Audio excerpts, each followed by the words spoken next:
Indian defence से related एक बड़ी अपडेट निकलकर सामने आई है। भारत और रूस के बीच डिफेंस रिलेशन दशकों पुराने और सुखोई 30 MKI जैसे फाइटर जेट्स के सफल प्रोडक्शन ने इस पार्टनरशिप को और भी ज्यादा स्ट्रॉन्ग किया है।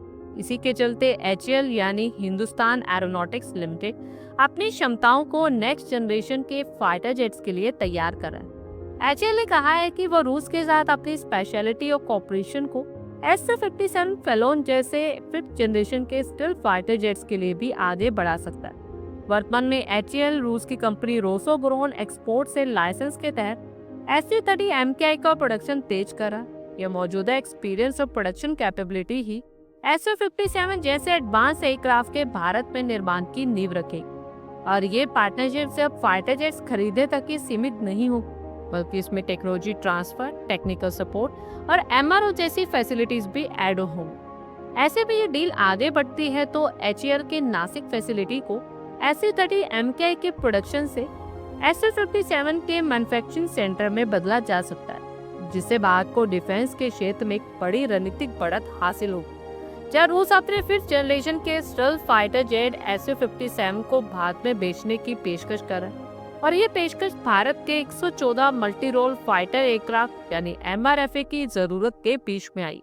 और रूस की ओर से भी ऑफर ऐसे समय में आया जब भारत अपने स्वदेशी एडवांस मीडियम कॉम्बैट एयरक्राफ्ट यानी MCA प्रोग्राम पर भी जोर दे रहा है। Su-57 जैसे एडवांस प्लेटफॉर्म के निर्माण में पार्टनरशिप से भारत को 5th जनरेशन की तकनीक और स्टिल कैपेबिलिटीज के बारे में महत्वपूर्ण ज्ञान और अनुभव मिलेगा।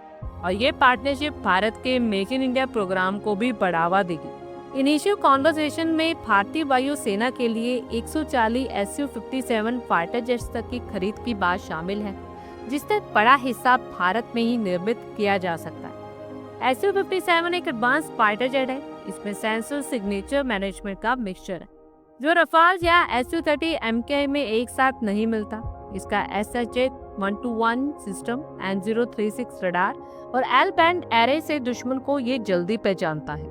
101 KS electro optical system missile warning और लेजर DIR-CM देता है। हथियार 2 लंबे बे और 2 छोटे बे में छिपे रहती, जिसे रडार पर कम दिखता है। अभी AL-41F1 इंजन इस्तेमाल हो रही है इंजन टेस्टिंग में, और Himalaya electronic warfare system, safe data link और हेलमेट डिस्प्ले से दुश्मन में रडार की खोज पर हमला किया जा सकता है। Su-57 के हथियार मुख्य रूप से अंदर रखे जाते हैं। हवा में लड़ाई के लिए R-77M दूर से, R-74M2 नजदीक से और R-37 बहुत लंबी रेंज मिसाइल। जमीन पर हमले के लिए KH-59 MK2, KH-38M मिसाइल और KH-69 precision bomb, KAB series guided bomb और 30 NM तोप भी अंदर रखने से छिपा रहता है। भारत का रूस के Su-57 फाइटर जेट पर नजर। 2 स्क्वाड्रन रूस से और 5 नासिक HAL से लाइसेंस प्रोडक्शन के तहत बनाई जाएगी और इसके hypersonic speed, stealth capability, long range missiles भी दागे जा सकते हैं। और भारतीय स्वदेशी 5th जनरेशन के फाइटर जेट MCA के साथ भी ये तालमेल बना रही। Su-57 फाइटर जेट के HAL प्रोडक्शन पर आप लोगों की क्या कुछ राय है, कमेंट बॉक्स में शेयर करें। आई होप आपको हमारी ये वीडियो अच्छी लगी हो और आगे भी इसी तरह के अपडेट्स के लिए हमारे चैनल को जरूर सब्सक्राइब करें। धन्यवाद।